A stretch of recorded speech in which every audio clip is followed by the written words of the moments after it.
Welcome to the Learning Reinvented podcast, brought to you by myself, Katie Godden, and the team from The Learning Effect. There are lots of learning podcasts out there, so we wanted to do something slightly different. This week, we're talking to someone from the world of e-learning. I'm delighted to welcome Emma Scott to the podcast. Thank you for joining us, Emma. Do you want to introduce yourself and tell our listeners a little bit more about your background and the journey you've taken so far? Yep. Hello. Thank you for having me. My name is Emma, and I am the Learning and Development Media Manager for Quantum Rise. And I specialise in digital learning, e-learning, and instructional design. So my journey with learning and development really started as I graduated university. So I actually did a degree in design, in illustration. And I think throughout my time at university, I was kind of sort of subconsciously setting myself up for a career in digital learning design without even knowing about it. All of my work during my time at university was digital illustration, and it was always based on science or fact or sort of technical things. So when I finished university, I really had absolutely no idea where to go. I didn't know what to do. All I knew is that I wanted it to be something creative. And I scrolled through pages and pages of Indeed, as most graduates do, and just got rejected from many design jobs and found a job which was for a creative consultant. And it was in a training company. Now, at this point, I had no idea about the world of learning and development, about training, never really considered it as a career or as an industry. But I saw that the job was creative and applied for it and got it. So this first kind of tentative step into learning and development was pretty much using my creative brain to come up with interesting and engaging activities that would be put into training sessions. So this was back in the days when face-to-face was very much the predominant way of training. And we mainly focused on large scale training events with a few modular things as well. So these were, it was really exciting. This was traveling around Europe and getting to do these really amazing large scale training activities and working with a production team. And for me, as a creative and a logical thinker, it was really cool. And it was nice to be able to inject a little bit of fun back into learning. I think as adults, we see learning as very much just a kind of transactional process. It has to be done in order to get somewhere. And we forget that actually learning should be something that's enjoyable. And this job was very much about putting that enjoyment back into learning. So I did that for a couple of years and then fell pregnant with my first child and quickly realized that sort of doing a lot of traveling and going across Europe and being away for weeks on end was just not going to be viable with a young child. And I felt it was time to kind of move on to the next thing. So once my maternity leave was finished, I left that role and moved into an administrator position. So this was with Virgin Care, which is now HCRG Care Group. And for some people, this might felt like a bit of a step back. So it was with their training department, and it was a learning management system administrator. But on reflection, I think this was a really valuable period of my training career. It allowed me to see the journey that learners go on for booking training.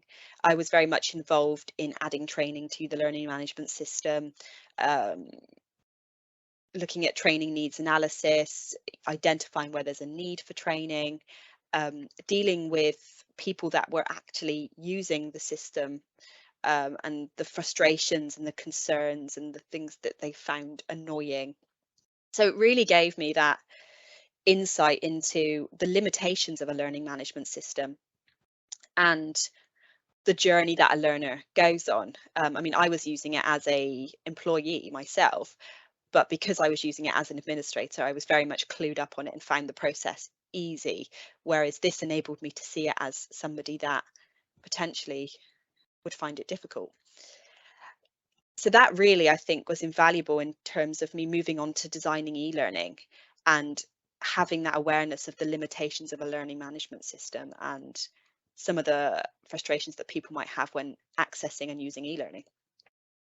So again, I did that job for around about 9 months and then started to miss that creative element. It really didn't have that sort of design, that training design element to it, and I was really itching to get back into that.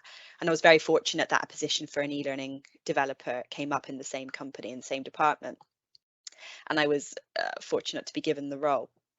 And this was really the first time I'd ever stepped into the world of digital learning and e-learning without having completed them myself as an employee in various companies. So yeah, this was completely new to me. So the first thing I had to do was jump straight onto YouTube and figure out how to use this software that I'd never touched before. And for the first few months of this role, I was mainly just kind of reformatting existing packages and getting to know the software and strengthening my technical ability. And it was only sort of after coming back from maternity leave with my second child that I realized in this role that I was really lacking in the instructional design element. So by this point, I had the design background, the creative eye, the technical ability to produce e-learnings and to produce, fairly good e-learning. But when it came to actually creating a package from scratch, I was really lacking in the instructional design element. And it was holding my e-learnings back. So in November last year, I enrolled on a diploma course in digital learning design. And this wasn't just e-learning focused, this was focused on all areas of digital learning. And that was so useful in filling in those instructional design gaps and being able to make me aware of how people learn and the things that can hinder learning. And I finished that course in April this year. And during this time as well, whilst completing the course, I was learning a lot more about my practice and putting ideas on LinkedIn around the way that we can stretch and improve e-learning, these ideas of what we could do and what is possible. And this sparked a conversation with Erica from Quantum Rise, who wanted to know more and wanted to collaborate. And originally I was going to join them as a freelancer to develop this new kind of concept of e-learning. But after kind of lots of discussions back and forth, they decided to take me on full time. So now I currently work with Hayley and Erica at Quantum Rise, and we develop and sort of push the boundaries of what digital learning can do. And that is pretty much where I'm at now. Well, thank you very much, Emma. It sounds like you've been on an interesting journey so far. So why don't we start with kind of what is traditional e-learning and why do you think it's no longer necessarily the best solution for people? Yeah, so traditional e-learning is what we've all experienced for the past however many years. Most of us have completed an e-learning at some point within our careers, and it usually follows the same pattern of lots of content, click and read. There's a few interactions in there usually, multiple choice question, a drag and drop exercise. And the end, there is an assessment, 80% pass mark, and then that's you done. They're very much seen as a checkbox exercise. So it's usually e-learnings are there so that organizations or L&D departments can check you off as being compliant in a certain skill base or certain area. Traditional e-learning is just e-learning as a sense. E-learning hasn't moved forward. It is as it is since its beginning, really. It's also not engaging. I mean, I don't think I've ever done an e-learning where I've felt truly excited and engaged to complete it, regardless of the subject matter. So I think the problem with e-learning is that it's not moved forward. So when the pandemic hit, we saw the shift of face-to-face sessions into virtual classroom sessions. We've seen the development of learning methods like micro-learning, video-based learning. But e-learning has remained static. It's not developed, it's not moved forward. It always and still has this perception of being those lengthy, click and read, compliance-based exercises that just tick you off as being able to do something. So in order to change that, I think we need to move with modern workforces, with modern learning. We know that e-learning is successful. It has a 60 to 80% higher retention rate than face-to-face sessions. So we know that it does work to a certain extent. But our attention spans nowadays, the way we learn nowadays is so different. You know, we've got apps like TikTok where you can scroll through 10-second videos. We don't have the attention span now to sit and truly engage with something that is, 30 minutes of reading and clicking. E-learning needs to adapt and move forward with other methods of digital learning and with learning as a whole. And I think this mainly starts with not only not seeing the software as a limitation, but also changing that perception of e-learning so that when people hear they have to go and complete an e-learning, they don't think, oh gosh, that's half an hour of my life gone and I'm just going to skip through to the end. And instructional designers and e-learning developers are aware of this issue. I mean, I've completed e-learnings that have lockable sections. So you can't go to section 2 until you've completed section 1. So they are aware of this issue. They're aware that people will skip through an e-learning to get to the assessment just to pass and just to finish. So instead of trying to then put more limitations on an e-learning, we need to be asking ourselves, okay, why are people doing this? Why are people just skipping to the end and not fully engaging with the e-learning? And that is the issue that needs to be solved instead of just trying to further restrict people. I think with all these other methods of digital learning and with the rise in virtual classrooms, if e-learning doesn't adapt and move forward as well, it's just going to get left behind and it's not going to be a viable method of learning anymore. I think you kind of touched on that previously as well in regards to kind of learning management systems and platforms that kind of learning teams use that restrict the ability to have that kind of great content on there. Because I know that there's still a number of kind of more traditional learning systems where you're only able to upload like kind of SCORM courses and you can't upload any other types of content. So therefore people are trying to kind of put together long courses in a kind of SCORM content as opposed to like those individual bite-sized bits. So I think there's a bit of that as well. We have to change the content, but we also have to change kind of the way that we're doing it as well. So how can the role of an e-learning developer influence the change in the learning that's provided to people? I think there's two separate responsibilities here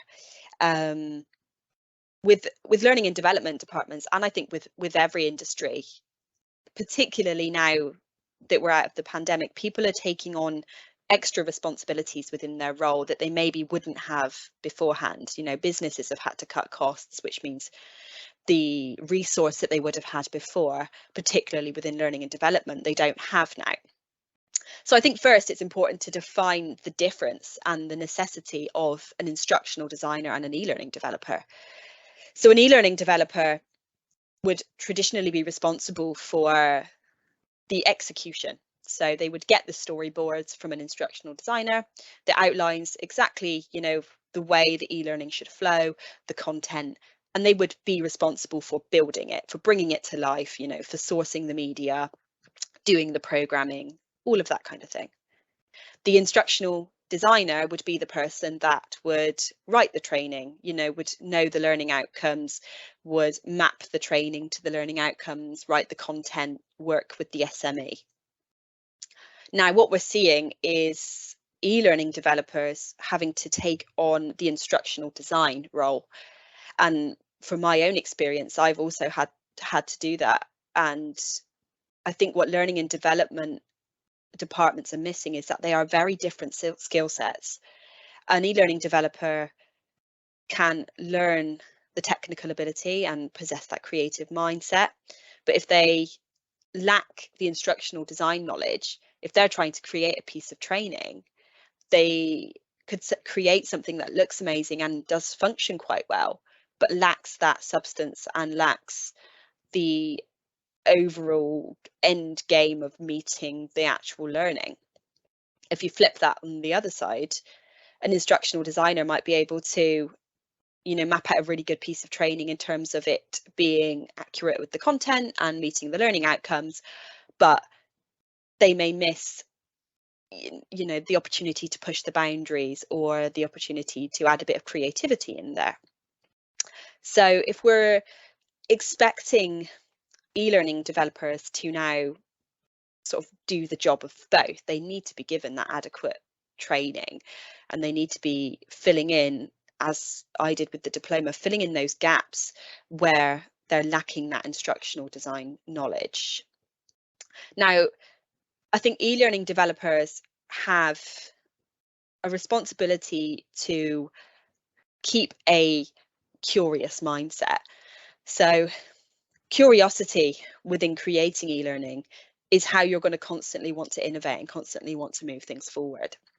I think when you work in a software for so long, you can easily get caught up in its limitations. So, for example, in Articulate Storyline, you've got templates of interactions like, your drag and drop exercises, your multiple choice questions.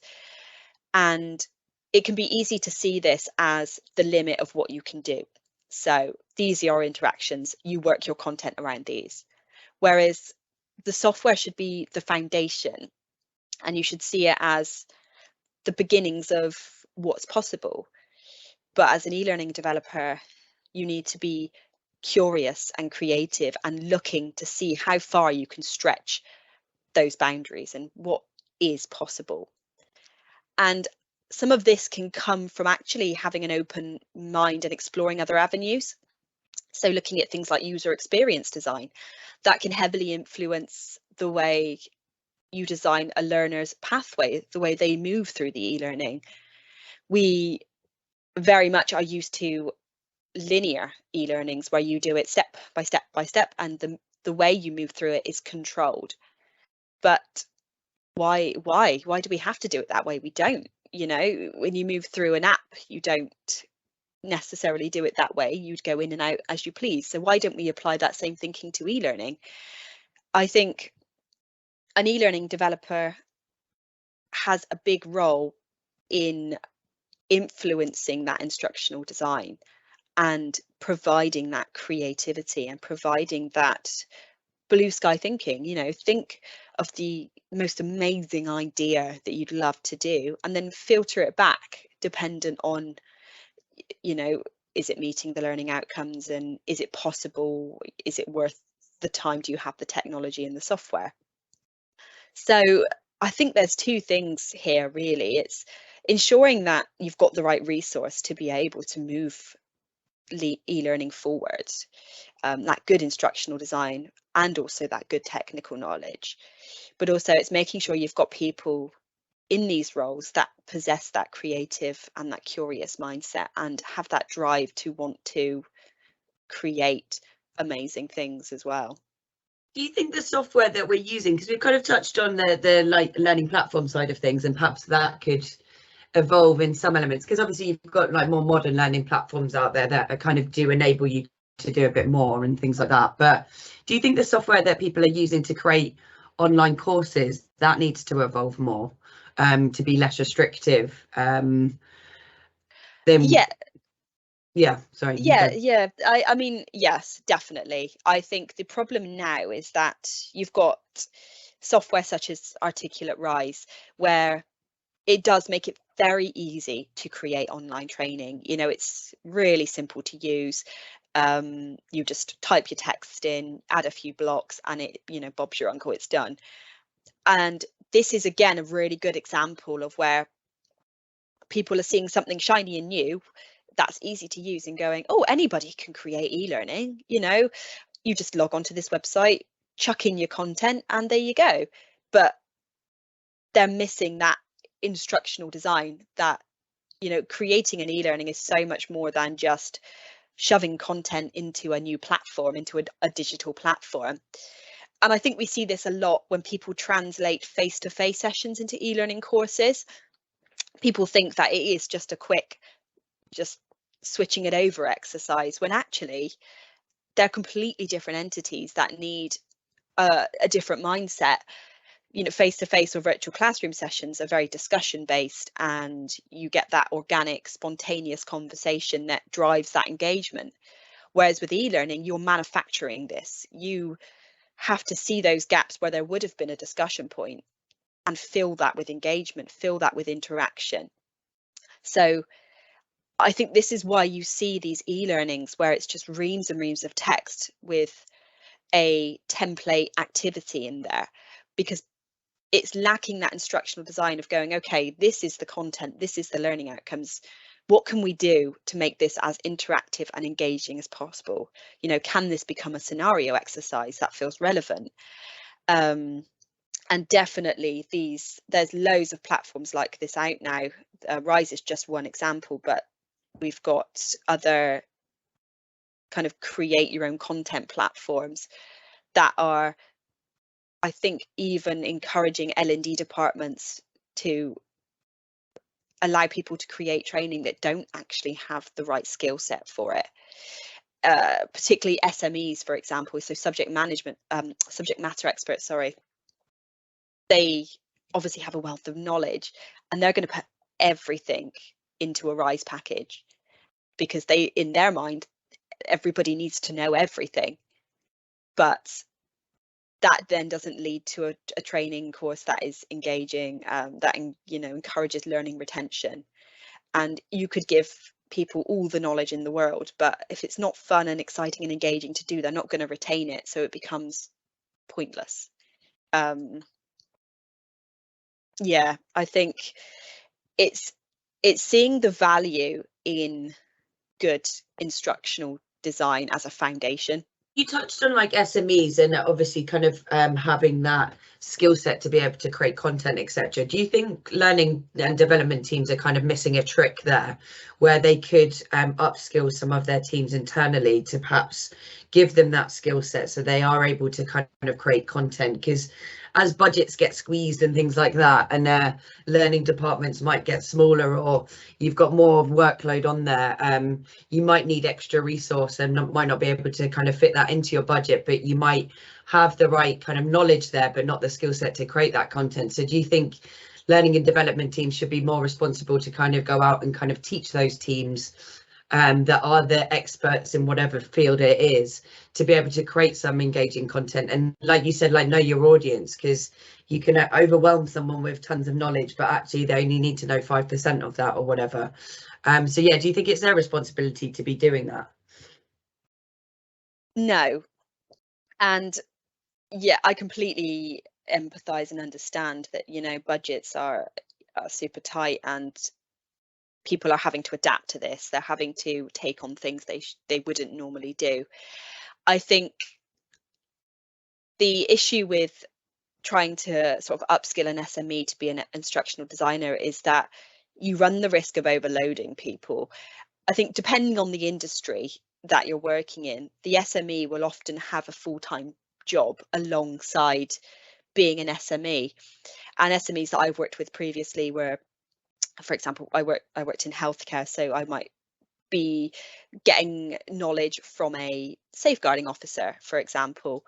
They've got a full-time job they're doing, and they're helping me out by using a little bit of that time to provide me with the knowledge. So these people generally don't have the time to be writing the training themselves. Also, I think instructional design as a role and as a skill set takes so much more than just being able to map content out. It takes having an understanding of learning preferences, of how people learn, of the journey that people go on, of how to keep people engaged. And it's a whole other skill set in itself. And I think if you try and upskill every SME, you run the risk of people just getting overwhelmed, because then you'd still need an e-learning developer as well. So then do you then fall into the trap of going, well, these people have got to be the experts, they've also got to write the training, and they've also got to produce and develop it. You know, for me, that feels like a lot for one individual to be able to do. If within a department you take the time to really focus in and develop one person as an e-learning developer and an instructional designer, they will possess that skill set and that knowledge to be able to work with the SMEs and filter out the key points and structure all that knowledge and structure all that content. I think here as well, though, there's something to be said about using learning management systems versus learner experience platforms. So learning management systems, like we've covered, are very much focused around the administrators. They're built in a way that it means administrators can upload content easily and track compliance, track completion. They're not built with the learner in mind and with the learner experience in mind, which is, from my experience, why we found lots of issues with people not being able to find training. In a learning management system, people are assigned their training, they complete their training, and that's it. With a learning experience platform, the training is very much decided by the learner. They can still be assigned, you know, courses or training or subjects, for example, but the way they learn is chosen by them.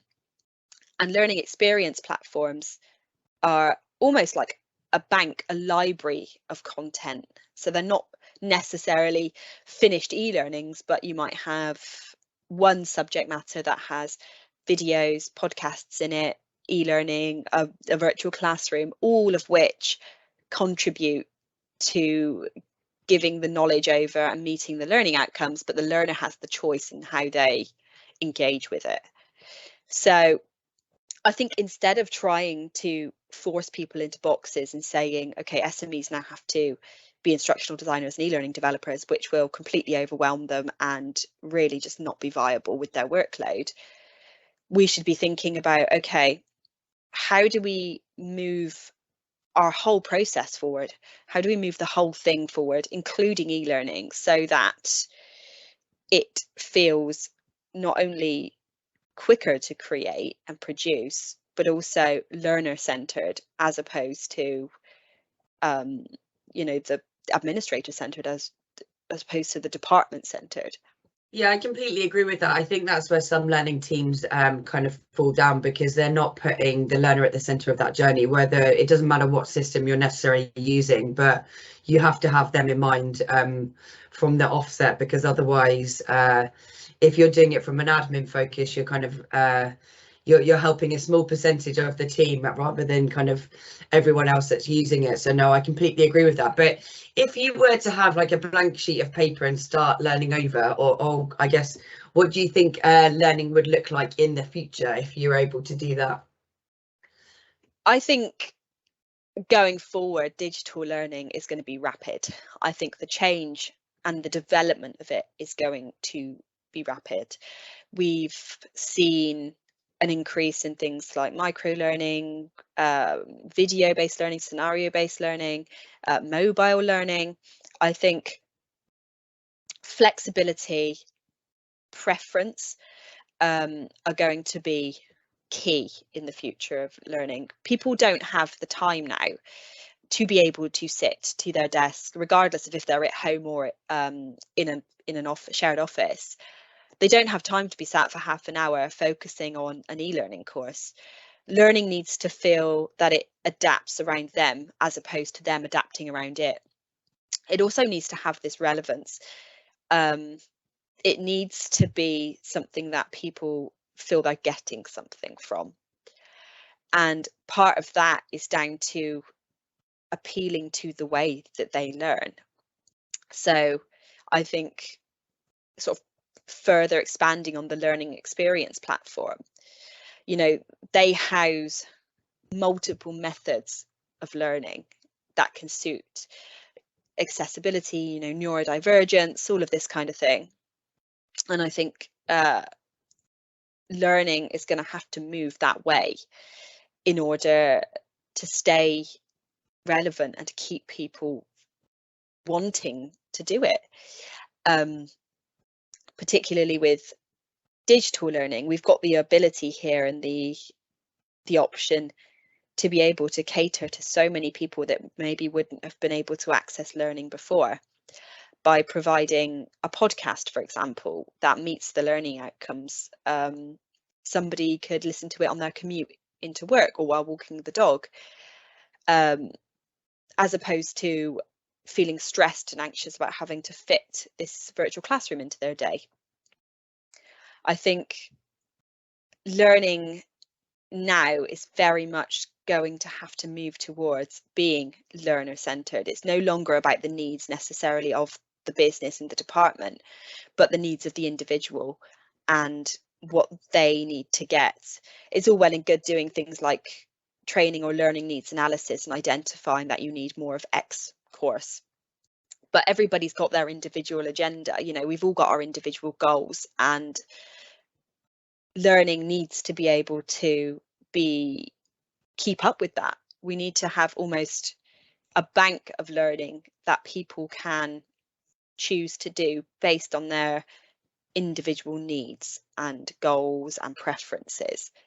I think gone are the days of putting people into two categories, you know, face-to-face or e-learning. That's always been the two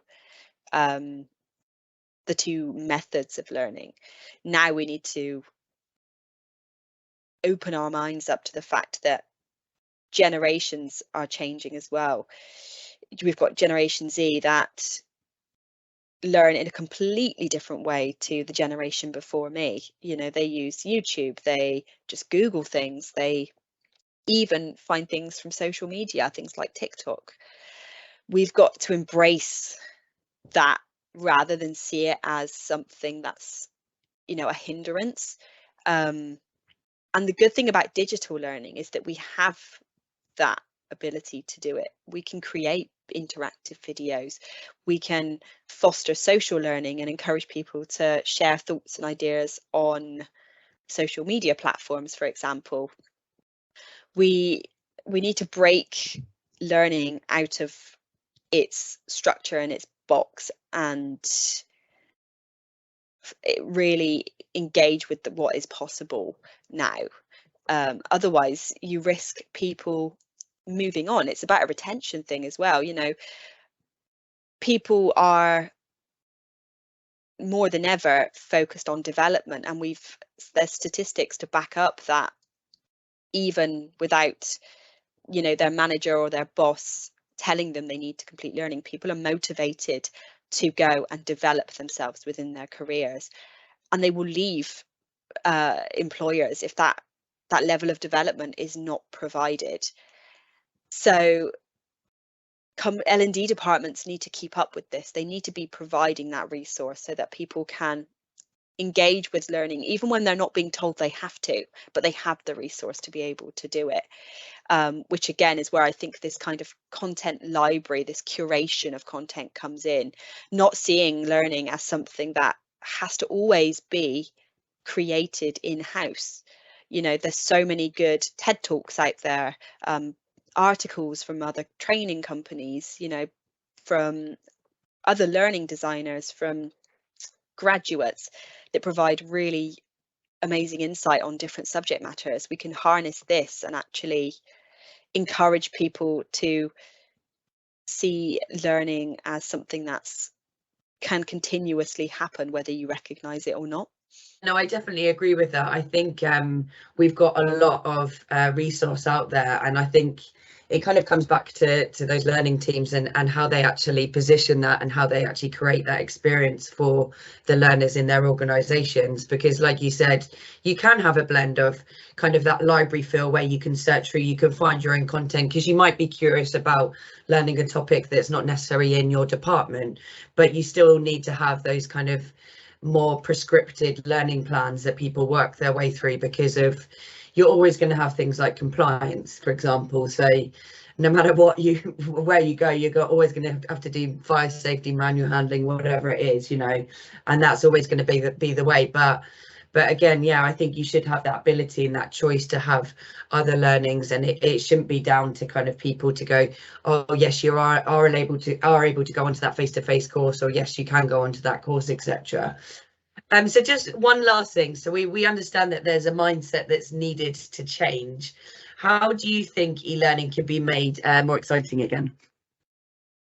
I think this is down to our perception of e-learning. And it might be that the term e-learning needs to just kind of be phased out. I think anybody that hears the term e-learning immediately has a perception of based on their own experiences. And most of the time our experiences are either fairly fairly neutral, you know, there's nothing exciting to report, or they're negative. And this is obviously a product of years and years of people just doing e-learnings. And I don't think using that term necessarily can change that perception now. I think we need to kind of move away from that. And e-learning is whatever we want it to be. It's essentially just electronic learning, digital learning. So I think we can start by just showing people what is possible, showing the thing that's, you know, the all singing, all dancing e-learning that is completely the opposite end of the scale of what people are used to, and then filtering that down to make it seem more accessible and feasible. It definitely starts with learning and development teams wanting to make that change and not being scared of doing something a little bit different to the norm. We know from behavior that there will be reluctance, and there will be people that will find it really just too much, and too scary to kind of move things forward like that. But that's why I think it can start with just a really simple changes that can be made over time. For example, e-learnings that go in a linear format, you know, why don't you switch that up and allow the learner freedom to move through the e-learning as they please? If you've got e-learning and virtual classroom, why not add in a podcast for people to listen to if they want as well? So making those subtle changes and subtle moves forward can start to begin to change that perception of what we think of e-learning and digital learning. Because you know, if we add too much too soon, we're going to overwhelm people. And, you know, as we've touched on, people don't have the resource to suddenly start making these amazing videos in-house, or to be recording podcasts in-house. Things like that will take time. But ultimately, as I kind of touched on with the e-learning developer role, it's about just having that curiosity of listening to the experts as well, you know, taking the time to talk to people in these fields and understanding what can be possible and what's suited to move their individual departments forward, because it can be exciting. And I think part of this comes down to relevance as well. You know, we feel engaged and excited to do something when we feel we get something from it, when we benefit from it. So e-learning has to feel relevant, and digital learning has to feel relevant for people to want to do it. And if people complete something that feels that they feel positively about it, they feel that it's benefited them in their career, that's going to generate that excitement and it's going to encourage them to then go on and complete further training. So I think there's two responsibilities and mindset here. There's the mindset of us as learners to actually take some responsibility for our learning and to want to have this continuous learning and want to grow and develop as people, and not seeing just, an e-learning or a face-to-face as the end of that learning, seeking out those YouTube videos or whatever to build on our skills. But it's also the learning and development department's responsibility to make people feel okay with the change and to show people why breaking out of these traditional ways of learning can be a good thing, why it's exciting, and why it can benefit them. Because I said, ultimately, if people aren't bought into a change, then they're not going to.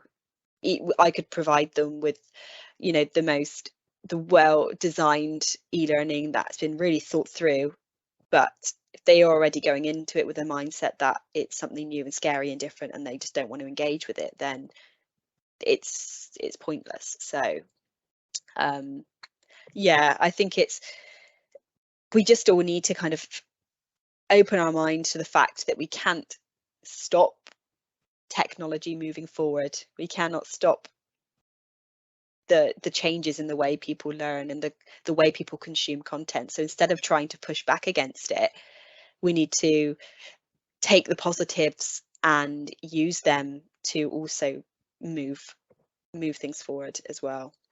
I think it comes down to raising awareness of that as well. So I personally think that we're always constantly learning. Like you touched on that as well, like from TikTok videos, YouTube videos, etc. And we're not necessarily aware that we are kind of taking on board that information as learning. I think, like you said, changing kind of that perception of an e-learning or an online course, just to kind of make people aware of, like, actually, if you are looking at a TED talk or if you are watching a YouTube video, you are taking in that information, and that might be the right information. So it's about that curation side of things as well. And I think, yeah, like, a shifting kind of mindset towards that would be good as well. That not just because it's not in an e-learning course or an online course, it doesn't mean that you're not learning something, if that makes sense. Yeah, it's there's been a big rise in the need for workplace learning at the moment, and people don't realize that, if you're struggling like me when I first started my e-learning career, struggling to figure out how to do something technically, I went on YouTube and figured it out. That is learning, that is workplace learning. And yeah, as you've just said, it's changing that perception of what people think learning is, because we've been so long, especially in the corporate world, put in these boxes that learning has to be either a virtual classroom, face-to-face, or e-learning, and that is learning. It's allowing people to recognize that, yeah, you learn all day, every day, even if you don't realize that you're doing it, and you don't have to just get your knowledge from those three avenues, those three methods. There needs to be that support to pursue those other methods of learning as well. It's definitely, and like you said about the generational bit as well, like the next generation coming into the workplace, they're not going to be used to going for a whole day to sit in a room and have nice cakes. You know what I mean? They're used to kind of getting their learning really quickly and promptly, and then kind of moving on to the next thing. But I guess that comes back down to the purpose. Like you said, it has to be purposeful, and you don't want to be wasting people's time. Time is precious. So thank you very much for joining us today, Emma. So if people want to get in contact with you and follow your story, what should they do?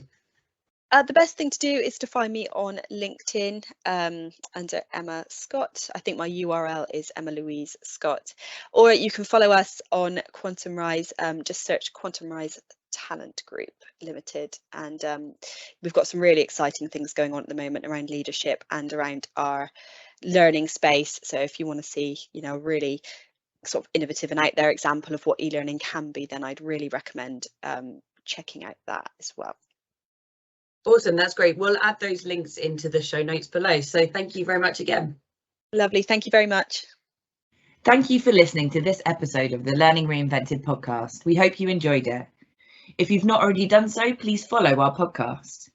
And if the Learning Effect can help you and your organisation, please do get in touch. You can find both James and Katie on LinkedIn, and our contact details are in the show notes below.